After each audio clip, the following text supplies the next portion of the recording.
No one else. Walang iba. Yan po ang ating topic this morning. At ang ating verse na pagninilayan ay matatagpuan po sa 1 Samuel 2 verse 2 na ang sabi po sa New International Version, "There is no one holy like the Lord. There is no one besides you. There is no rock like our God." Sabi naman po sa Tagalog sa unang Samuel 2 verse 2, magandang balita, Biblia. Si Yahweh lamang banal, wala siyang katulad, walang ibang tagapagtanggol, liban sa ating Diyos.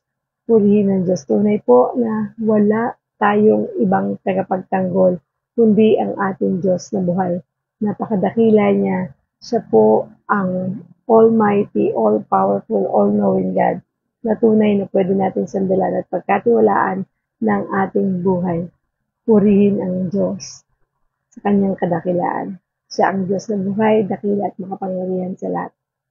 Magandang umaga po sa inyong lahat. This is Ate Mabs and welcome po muli sa atin pong live daily devotion dito po sa Ate Mabs TV at sa God Loves You Movement Facebook page. Ganun din, tayo po ay nasa YouTube channel ng Ate Mabs TV. Kaya po, hindi nyo na kami madali nyo na kami matatagpuan. Good morning po muli sa inyong lahat. And today is Wednesday, July 23, 2025. Good morning. Magandang umaga po sa inyong lahat. Ayan, so nakakatuwa po no, na tayo ay muling nakapag-devotion. At kumusta po kayo sa nagdaang bagyo? Bagamat wala na pong ulan ngayon, pero hindi ko alam kung may bagyo pa.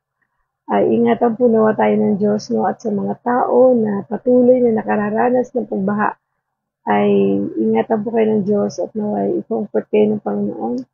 At lakasan po ninyong inyong loob, huwag po kayong mag-aalala sapagkat ang ating Diyos ay buhay, dakila at makapangyarihan sa lahat. Good morning, Ate Marilyn Bautista. Ayan, maulan pa rin po ba sa inyo? Taga saan po ba kayo, Ate Marilyn?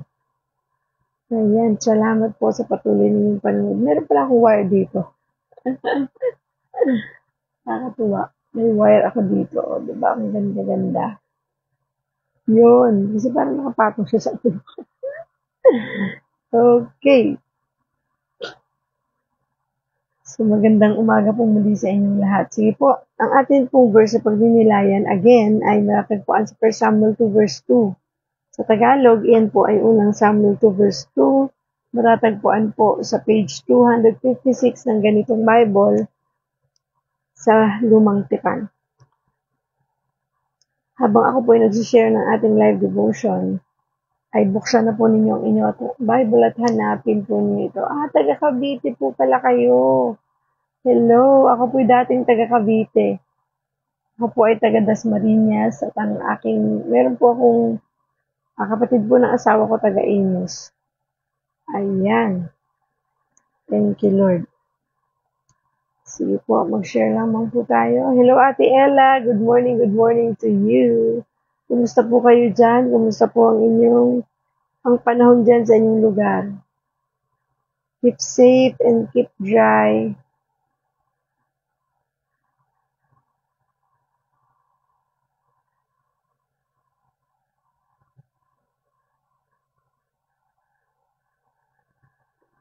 Sige po, share lang po tayo ng ating live devotion this morning. Pupurihin ka sa awi. Ay, mabagal lang po talaga. Hanggang ngayon, wala pa po kami internet. Naka-data lang po ako. Ayan. Praise God. Thank you, Lord. Kaya ang bagal po.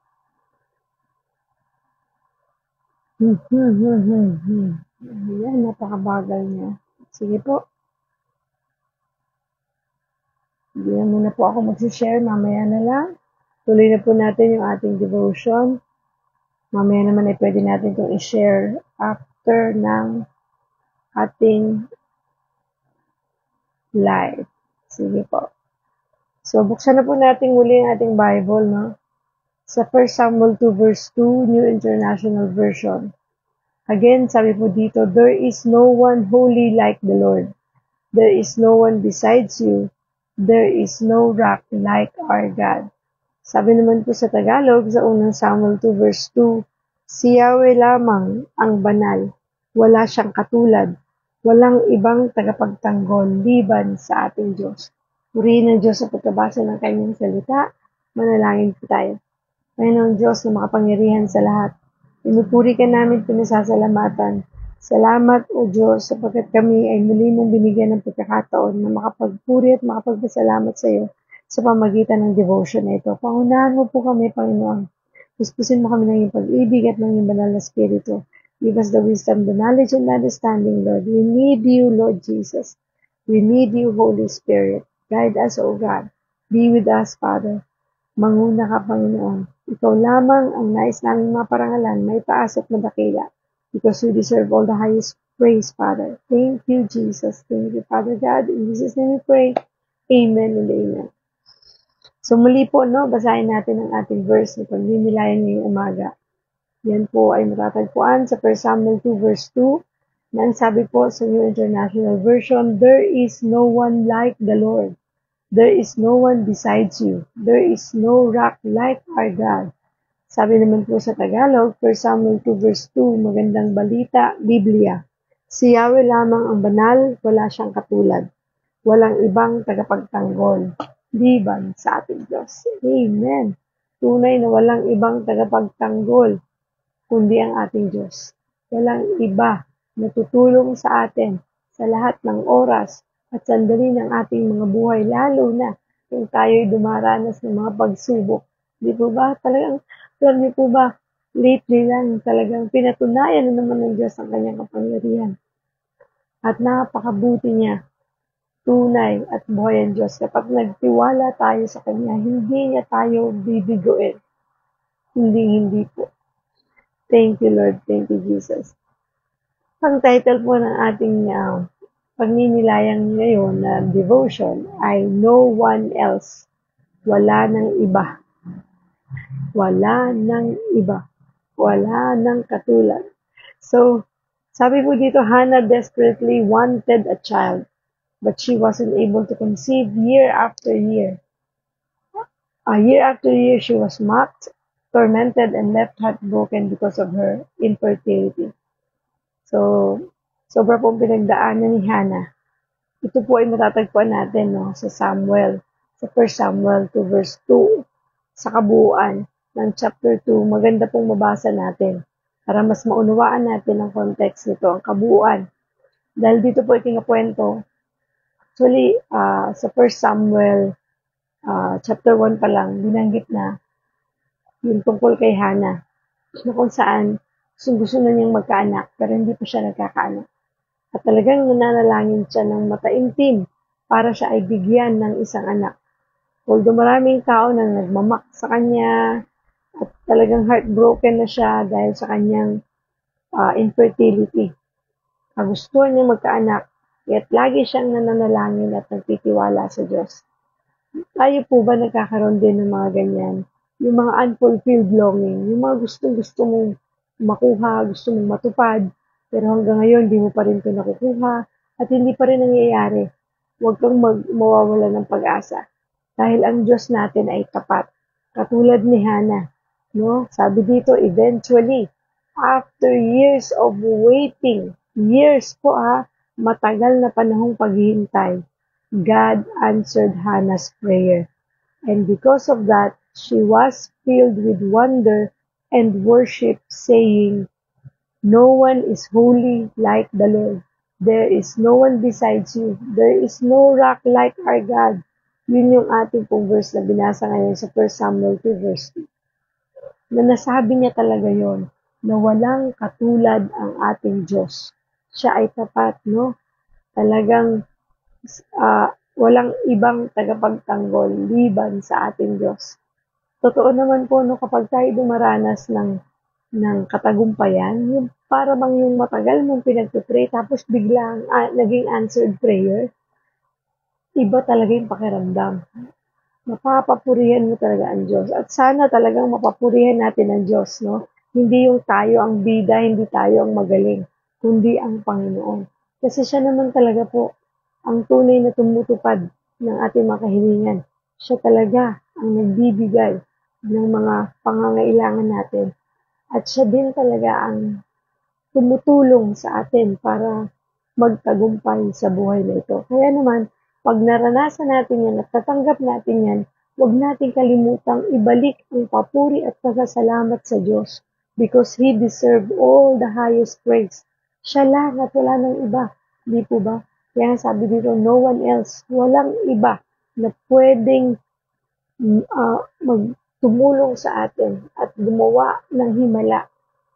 Mga bagay na minsan hindi mo maisip na paano nangyari yun. Galing talaga ng Diyos. Diba? Kaya ibalik po natin ang kapurihan sa Kanya. Dahil siya lang talaga makakagawa ng mga imposibleng bagay para gawing posible. Maybe you have, sabi dito, despite the excruciating years of longing and disappointment, Hannah knew there was no replacement for God. There's no one else who's able to create something from nothing.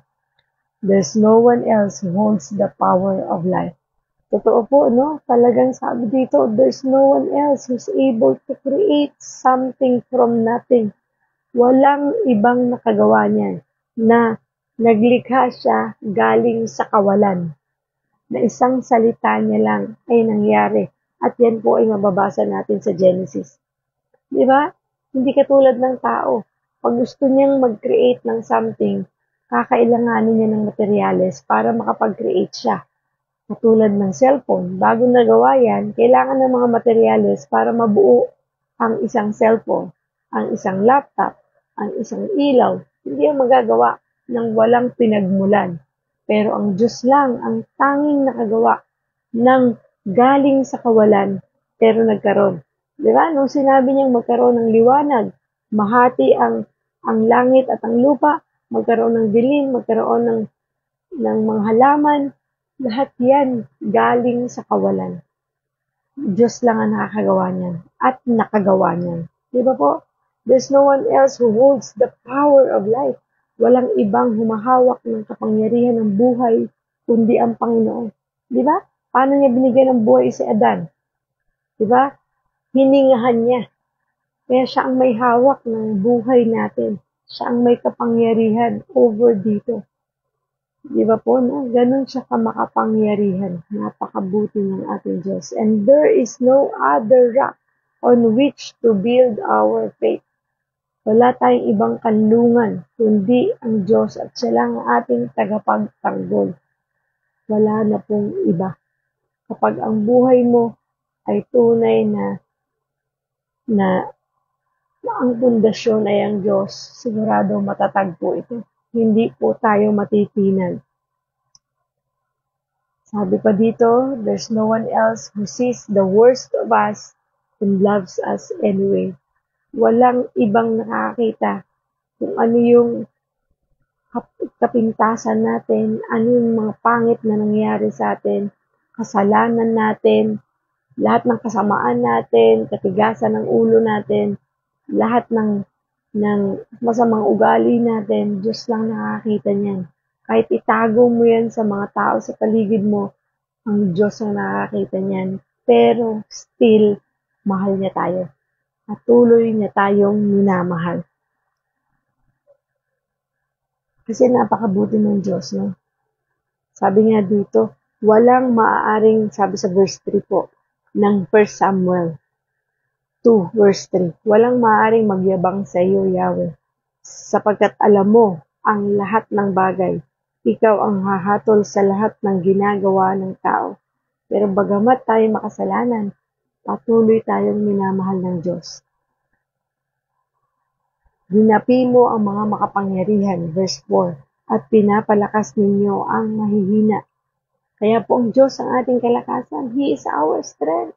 Diba? Kaya alam niyo po, nararamdaman ko si Ana dito sa kanyang damdamin kung ba't nasasabi niya to. Kasi ganun na lamang siya kasaya dahil sa tinugon ng Diyos ang kanyang panalangin na magkaanak. At very specific, sabi niya magkaanak na lalaki. Lalaki nga kaya ang ibinigay ng Diyos.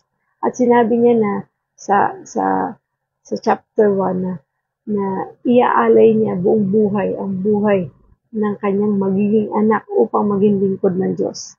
At sabi pa dito,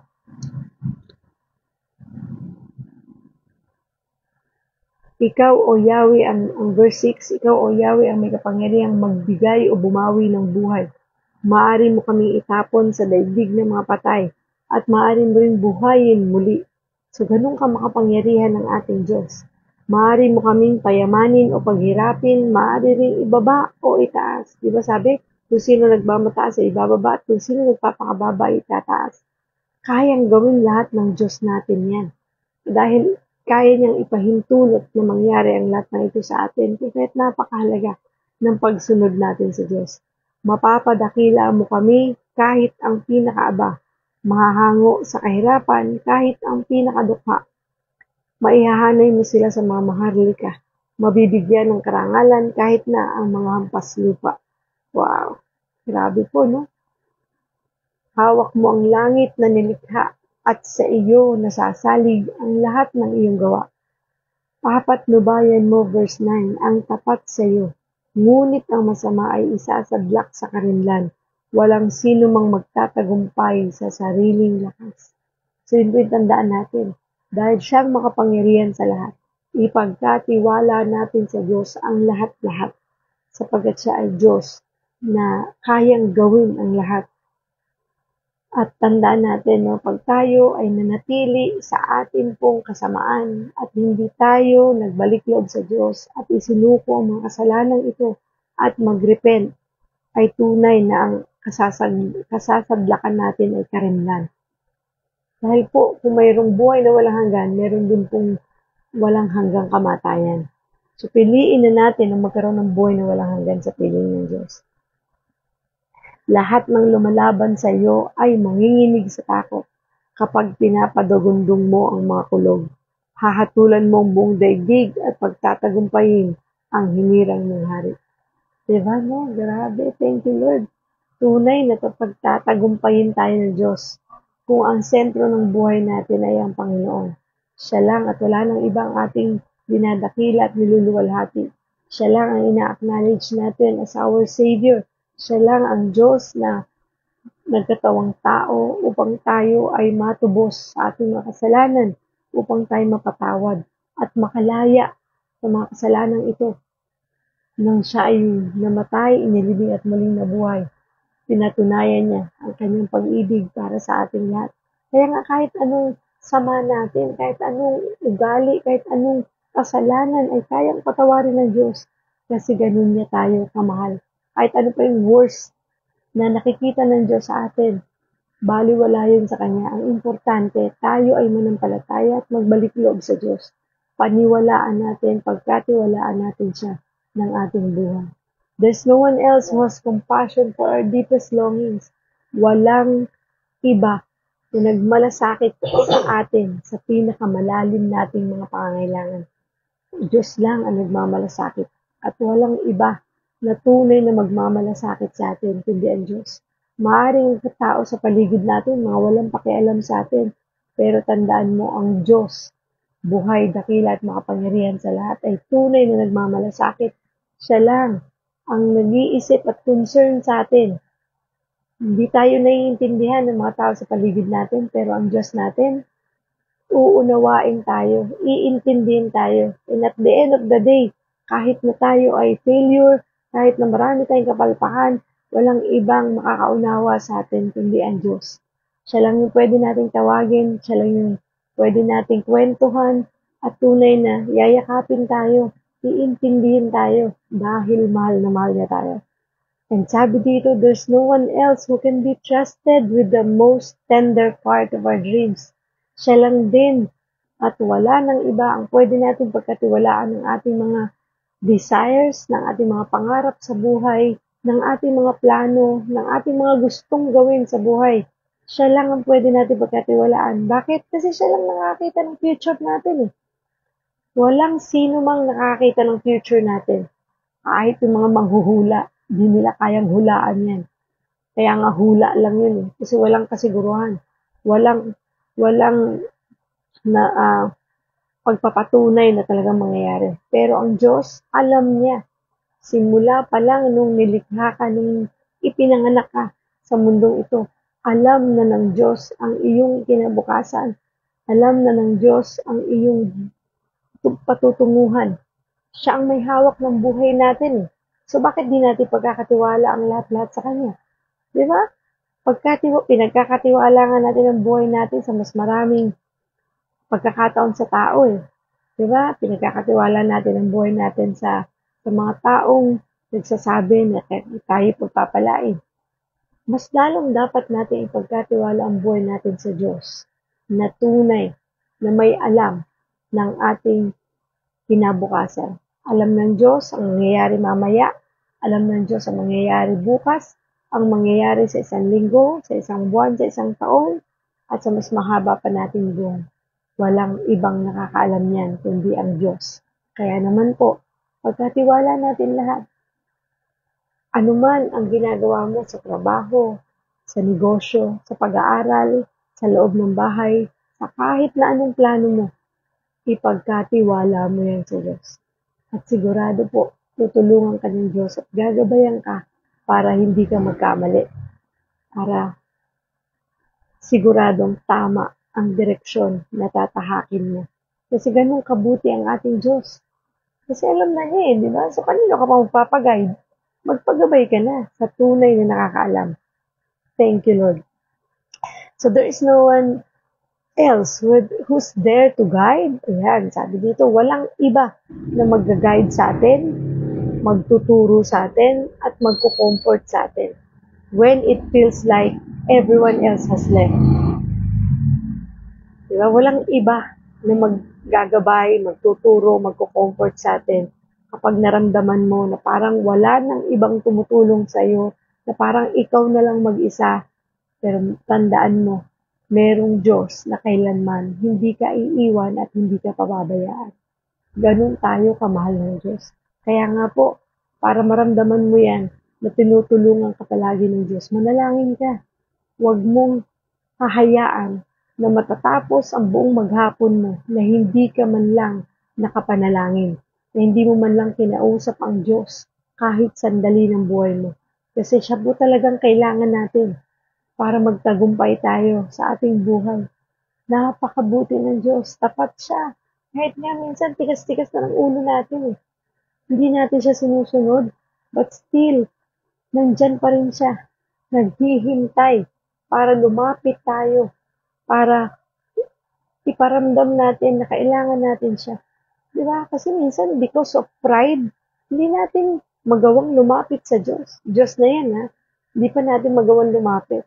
Kasi parang feeling natin, kaya pa natin. Nagagawan pa ng paraan, nakakadiskarte pa. Diba? Ganun tayo eh. Naku, ganun na ganun po ako. Kaya nangyayari, nakakalimutan mo may Diyos pala na kayang gumabay, tumulong, magturo, at mag-comfort sa atin.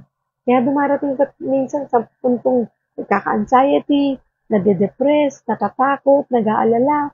Kasi hindi ka agad tumawag sa Diyos eh.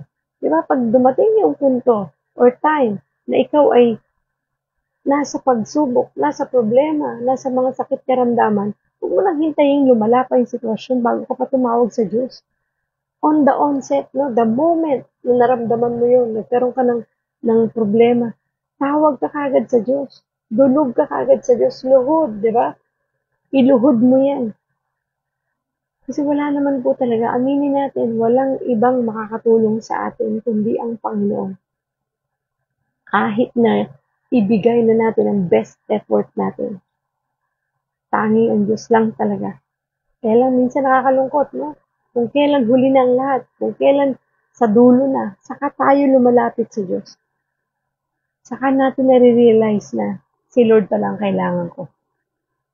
Tuloy, naranasan mo pa yung bigat, naranasan mo pa yung hirap, talagang, alam mo yun, naranasan mo pa yung takot, naranasan mo pa yung anxiety, depression, bago ka pa. Bakit hindi ba sa umpisa pa lang ay lumapit ka na sa Diyos? Magtiwala ka na may magagawa ang ating Diyos. Sa mga ngayon lamang po nag-tune in kayo nanonood po ng devotion live dito sa Ate Mabs TV at sa God Loves You Movement Facebook page at sa Ate Mabs Digipreneur page. At ito po ang ating spiritual wellness. Thank you. Dahil naniniwala po tayo, no, na kapag po ayos ang ating spiritual na aspeto ng buhay, magiging maayos din po ang lahat ng aspeto ng buhay natin. Kasama po dyan ang physical aspect, maging ang ating financial aspect. Ay matutulungan tayo ng Diyos. Dahil siya lang at wala ng iba ang tunay na dapat natin pagkatiwalaan sa lahat ng aspeto ng buhay natin. Thank you, Lord. So, sabi pa dito, there's no one else who has the power to save. Yun ang isa sa pinakamaganda. Walang iba na may kapangyarihan upang iligtas tayo at bigyan tayo ng buhay na walang hanggan. Bigyan tayo ng pagkakataon, no, na maligtas. Hindi dahil sa ating sariling kakayanan, hindi dahil sa ating sariling galing, hindi dahil sa ating sariling gawa, kung hindi by the grace of God, through faith. It is by grace we have been saved through faith. Not because of ourselves, but because it's a gift from God. It is not by work, so that no one can boast. Ephesians 2 verse 8 to 9. Diba? Hindi po yan dahil sa atin kung bakit tayo naligtas o maliligtas. Yan po ay dahil sa kapangyarihan ng Diyos. Kanyang kapangyarihan na tayo maligtas upang tayo ay magkaroon ng buhay na walang hanggan sa piling niya. Kasi pwede po tayo magkaroon ng walang hanggang kamatayan. At ayaw natin yan. Yan po ay dahil sa ating mga kasalanan na siyang naging dahilan kung ba tayo napahiwalay sa Diyos. At dahil ang Diyos ay nagkatawang tao sa pamamagitan ni Kristo, tayo ay na-reconcile. Diba?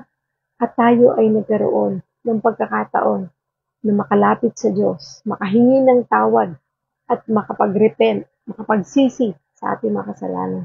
Upang nang sa ganun, natanggap natin si Kristo bilang Diyos at tunay nating tagapagligtas. Diba sabi nga po, for God so loved the world that He gave His only begotten Son, for whosoever believed in Him shall not perish, but have an everlasting life. Thank you, Lord, sa mga pangako niyo. Napakabuti mo, Panginoon. Kasi binibigyan mo kami ng pagkakataon. Kasi pwede namang hindi, di ba? Pero, ginawa ng Diyos lahat ng yan dahil mahal niya tayo. Ayaw niyan, tayo ay mapahamak habang buhay. Gusto niya tayong bigyan ng pagkakataon. At sana po, huwag natin i-reject yan, ang panawagan ng Diyos sa atin. Tayo po'y lumapit sa Diyos, dumulog sa Diyos, at tunay na tanggapin siya bilang Diyos at tunay nating tagapagligtas. Yun lang po ang kailangan natin gawin. Sabi nga, faith plus nothing equals salvation. Yun po yun na, ulitin ko. Faith plus nothing equals salvation. Upang maligtas tayo, wala kang ibang gagawin kung hindi maniwala at manampalataya na ang Diyos ay buhay. At siya, kailangan mong tanggapin bilang Diyos mo, tunay mong tagapagligtas at pagsisihan mo na ang iyong mga kasalanan. At paghariin mo ang Diyos sa iyong puso. Yun lang. Wala nang iba. Dahil ginawa na ng Diyos yung dapat mong gawin. Siya na. Siya na ang umako ng lahat ng ito nang siya'y nagpapako sa krus. At nung siya'y mamatay, inilibing at pagkaraan ng 3 araw ay nabuhay na muli. Upang matubos tayo sa ating mga kasalanan at upang tayo ay tunay na makapiling ng Diyos sa kanyang kaharian. Dahil ang sabi ng Panginoon, I am the way, the truth, and the life, and no one comes to the Father except through me. Siya lang ang daan, ang buhay at ang katotohanan, sabi yan sa John 14:6. Thank you, Lord. Napakabuti ng Panginoon. Kaya naman po, kung hanggang ngayon, patuloy mo pa rin itong naririnig, pero hindi mo pa tinatanggap si Lord as your Lord and Savior, nire-reject mo pa rin yan, kasi hindi pa ako handa, Ate Mabs. Ayoko pang magkaroon ng commitment, kasi baka hindi ko rin magawa. Hindi mo kailangan gawin yun. Ang Panginoon na ang lumalapit. Ang Panginoon na nagpapaalala sa iyo. Nang sa ganun magkaroon po tayo ng kapayapaan sa ating buhay. Matamasan natin ang regalo ng Diyos na matagal niya nang gustong ibigay sa iyo pero ayaw mong tanggapin. Diba? Yung gift of the Spirit, yung joy, yung love, yung peace, yung kindness, gentleness, faithfulness, self-control, na kailangan natin na matanggap ito. At di natin po yung matatamasa kung hindi natin hayaan na ang Panginoon ay makakilos sa ating buhay. Para rin magkaroon tayo ng malinaw na direksyon sa ating buhay, kailangan natin ng Panginoon. We need Jesus Christ. Walang taong hindi kailangan ng Diyos. Sabihin mo na lahat ng dahilan mo, pero yun ay isang katotohanan. Kailangan natin ang Panginoon. At kapag ibinaba mo na ang pride mong yan, at nagpakumbaba ka, tanggapin si Kristo bilang Diyos mo, tunay mong tagapagligtas. Aminin na wala kang kayang gawin apart from the Lord. Ay talagang hindi mo mararanasan ang katagumpayan na gusto mong maranasan sa buhay na ito. Kasi iba po talaga kapag nasa Panginoon. Pagamat ang daming pagsubok, ang daming mga bagay na mangyayari, ang dami pa rin. Kasi hindi naman po talaga mawawala ang pagsubok. Sabi nga sa 1 Corinthians 10:13, diba? Talagang daranas tayo niya. Walang exempted. Maging ikaw ay Kristiyano, ikaw ay hindi Kristiyano, daranas at daranas tayo niya. Sabi pa nga ng iba, bakit ganun, Ate Mag? Kung kailan naman Kristiyano na ako, saka naman dumami ang problema ko. Parang saka naman nagsabay-sabay, nagsunod-sunod. Kasi bakit? Ginugulo tayo ng kaaway. Kasi hindi siya masaya na tayo ay nagbalik loob sa Diyos. Hindi siya masaya. Galit siya. Galit si Satan sa pagbabalik loob natin sa Diyos. Galit siya na tayo ay nasa Panginoon na ngayon. Kaya gagawin niya ang lahat. Desperado na siya.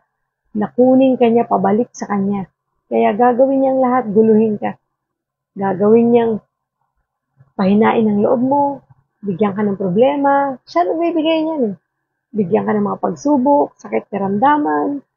Pero anong panlaban natin dyan? Yung ating pananampalataya na merong Diyos na hindi tayo pababayaan at hindi tayo iiwanan kailanman. Merong tayong Diyos na tapat. Tulad ng Diyos ni Hannah, pinagkatiwalaan niya na sa kabila ng parang wala ng pag-asa siyang magkaanak, pero hindi siya bumitaw sa kanyang faith at pinanghawakan niya yun at pinupad yun ng Diyos. Ganon din tayo, di ba? Kaya pagka dumaranas ka ng mga pagsubok na yan, kapit ng mahigpit sa Diyos. Di ba? Mahigpit na mahigpit. Huwag kang bibitaw. Kasi ang Diyos ang ating sanggalan. Di ba sabi dito? Wala siyang katulad. Si Yahweh lamang ang banal. Wala siyang katulad. Walang ibang tagapagtanggol liban sa ating Diyos. So, kanino kakakapit kapag dumaranas ka ng pagsubok? Di ba? Walang iba. Siya lang ang kakapitan mo. Siya lang ang pagkakatiwalaan mo. Kasi, pag nagtiwala ka sa tao, pwede ka ma-disappoint. Pag pinangakuan ka ng tao, pwedeng mapako ang mga pangako. Pero ang Diyos, pag nangako at pinanampalatayanan mo pangako niya at pinagkatiwalaan mo, hindi ka niya bibiguin. Tutuparin niya yun. At kapag nagtiwala ka sa Diyos, ibigay mo na yung buong pagtitiwala nang walang pag-aalala. Itulog mo na yan. Di ba? Dati kasi hindi ako ganun. Pag ako nagdasal sa Diyos, mamaya mo iniisip ko ulit yun. Problema na yun. Hindi ako makatulog. Hindi pala ganun. When you trust the Lord, trust Him with all your heart. Diba? Trust in the Lord with all your heart. And lean not on your own understanding. Yan yung aking life verse talaga. And acknowledge Him. In all your ways, acknowledge Him. And He will direct your path. Totoo po talaga yan. Talagang ang Diyos ay napakabuti. Ang Diyos ay buhay. Ang Diyos ay totoo. Ang Diyos ay tapat. Thank you, Lord. Thank you, Jesus. At talaga pong napatunayan na namin yan sa maraming pagkakataon ng buhay namin. Simula pa noon hanggang ngayon. Pag naaalala ko nga kung gaano kabuti ang Diyos sa mga pinagdaanan namin, paano namin yun napagtagumpayan? Ay talagang masasabi mo na lang, thank you Lord. Ang galing mo. Eto pa rin kami. Buo ang pamilya. Masaya kahit na dinaanan namin ang sobrang bigat ng pagsubok. Pero pag ngayon, ikukwento mo, isa na lang siyang buhay na patotoo upang patunayan kung gaano kadakila ang ating Diyos. Grabe po ang Panginoon. Kung alam niyo lang, ang kabuuan ng kwento ng buhay namin, talagang, actually, halos siguro 50% na ng buhay ko na ikwento ko na dito sa inyo. Diba po, ganun kabuti ang ating Diyos. Napakabuti niya. Napakabuti niya. Mamamangha ka talaga. But I'm sure, hindi lang po ako ang may kwento ng buhay pa totoo. Maging kayo. Meron kayo. Kaya lagi mong alalahanin yun. Kapag pinanghihinaan ka ng loob, alalahanin mo kung gaano naging kabuti ang Diyos. Simula pa noon hanggang ngayon. Ilang taon na ba tayo ngayon? Hindi tayo pinabayaan ng Diyos. Eto tayo. Nakakakilos pa, nakakagalaw pa, at nakakapaglingkod pa sa Panginoon. Diba po, no? Thank you, Lord. Napakabuti mo. Napakabuti mo. So, because God is holy, He is always good. Most of all, He is the same yesterday, today, and tomorrow. Kailanman hindi nagbago ang ating Diyos. Ang Diyos ng Old Testament, ang Diyos ng New Testament, ang Diyos sa henerasyon natin ay iisa. Hindi siya nagbabago. Wala siyang katulad. Siya pa rin yun. Anong kaya niyang gawin noon sa mga tao, sa Israel, siya pa rin kaya niyang gawin sa mga disipulo niya, mga disciples niya, apostles niya, siya rin kaya niyang gawin sa atin ngayon. Kaya huwag kang matatakot na lumaban sa buhay. Basta tandaan mo, lumalabang ka ng kasama ang Diyos. Huwag kang lumaban mag-isa. Mahirap lumaban mag-isa. Mapapagod ka. Mababurn out ka. Lumabang ka ng kasama ang Diyos. Dahil sigurado, hindi ka pa lumalaban, tagumpay ka na. Kasi pinagtagumpayan na yan ng Diyos eh. Diba? Pinagtagumpayan na yan ng Diyos sa krus ng Kalbaryo. Thank you, Lord. So, rest assured, there is no one else who's more worthy of your trust, worthy of your respect, and worthy of your heart. Walang ibang dapat kang pagbigyan yan ng buo mong pagtitiwala. Walang iba kundi ibigay mo yan sa Diyos. Yung respeto, ibigay mo yan sa Diyos. Yung puso mo, ibigay mo yan sa Diyos. Dahil ang Diyos po natin ay walang katulad. Tunay, yung Diyos na makapangyarihan sa lahat. Thank you, Lord. Manalangin po tayo. Panginoong Diyos, maraming salamat. Thank you again, Lord, for this wonderful message. Thank you sa pagpapaalala na wala kang katulad, Lord. Walang pwedeng pumantay sa kapangyarihan mo. Walang iba na tutulong sa amin sa oras ng aming pangangailangan. Ikaw yung Diyos na laging nasa tabi namin. Ikaw yung Diyos na nag-iisa, na banal at tunay at kalugod-lugod. Na dapat papurihan, pasalamatan because you deserve all the highest praise. Ikaw lang yun. Wala po hihigit sa'yo. Kahit kami na ang pinakamagaling, kahit kami na ang pinakamatalino, lahat ng ito galing to sa'yo, Lord. Thank you for being our rock and our firm foundation. Maraming salamat, Panginoon. Kasi kung hindi ikaw ang aming pundasyon, sigurado, madali kaming babagsak, madali kaming matutumba. Pero dahil ikaw ang pundasyon namin, kami nananatiling matatag, kami nananatili na matibay, nananampalataya at nagtitiwala sa iyo. Salamat, Lord. Thank you, Jesus, that we can build our life upon you. And thank you, we are grateful that you are always faithful, never changing, and the one I can put my trust in. Thank you, Lord. Kasi ikaw ang Diyos na kailanman hindi nagbabago. Na pwede kong ibigay ang aking buong pagtitiwala sa iyo. Maraming salamat. Meron kaming Diyos na tunay na nagmamahal sa amin. I-bless mo, Panginoon, ang mga taong nanonood ngayon at ang mga taong makakapanood pa nito. Alam mo ang kanilang dinaranas, Panginoon, sa mga sandaling ito. Alam mo ang kanilang mga kahilingan. Alam mo ang kanilang mga pinagdaraanan. Tulungan mo sila, Panginoon. Dinggin mo ang kanilang mga panalangin. Ikaw po, O Diyos, ang tanging kailangan nila sa buhay nilang ito. Ikaw lang ang kanilang pag-asa. Ikaw lang ang kanilang kailangan sa mga sandaling ito.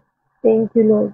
Nawa, O Diyos, lagi nilang alalahanin, ikaw lang, Panginoon, ang dapat naming tawagin sa oras ng aming pangangailangan. Sa oras na kami pinanghihinaan, sa oras na kami ay nangangailangan ng tulong. Ikaw nawa, O Diyos, ang una naming tawagin. I-bless mo rin, Panginoon, ang ating Loves TV family, ang God Loves You Movement Ministry, ang God First Christian Ministry International, at ang Global Life University. Maraming salamat po, Panginoon, sa lahat-lahat. We love you, Lord. We praise you and we honor you. Ingatan mo po kaming lahat, Panginoon. Gabayan mo po kami sa lahat ng pagkakataon. Tulungan mo rin po, Panginoon, ang mga taong may mga karamdaman. Pagalingin mo po sila, O Diyos. We love you, Lord God. We praise you. Ingatan mo po ang aking Diana na babiyahe ngayon, Panginoon. Samahan mo po siya, O Diyos, na makarating ng ligtas sa kanyang paroroonan. Thank you, Lord. We love you. We praise you and we honor you. And we bring back all the glory and praises in Jesus' name we pray. Amen and amen. Thank you, Lord. Thank you, Jesus. Napakabuti mo, Panginoon. Salamat po sa lahat ng mga sumabay ngayong umaga sa ating pong daily devotion. At salamat din po sa mga nanood sa God Loves You Movement Facebook page. Thank you po kay Ate Marilyn Bautista, kay Ate Ella, kay Ate Yesha. Thank you for sharing, Ate Yesha. Thank you for tagging your friends. Maraming salamat at naway mapanood po ninyo ang ating pong devotion na ito. Ito po ay laging nandyan lang sa ating page. Thank you, Ate Lilian Arevalo Marquez. Thank you po sa inyong mga buhay. At kung hindi nyo na makita ang video na to sa platform na to, ito po ay nasa YouTube channel natin, Ate Mavs TV. Para po, anytime of the day, lagi nyo itong mapapanood. At pwede nyo i-share sa inyong mga mahal sa buhay. Maraming salamat po. And sa mga hindi pa po nakaka-follow, mag-follow po kayo. At para lagi kayo updated. At pag meron tayong live, ay ma-notify kayo ni Facebook. At mag-subscribe din po sana kayo sa ating pong YouTube channel, Ate Mavs TV.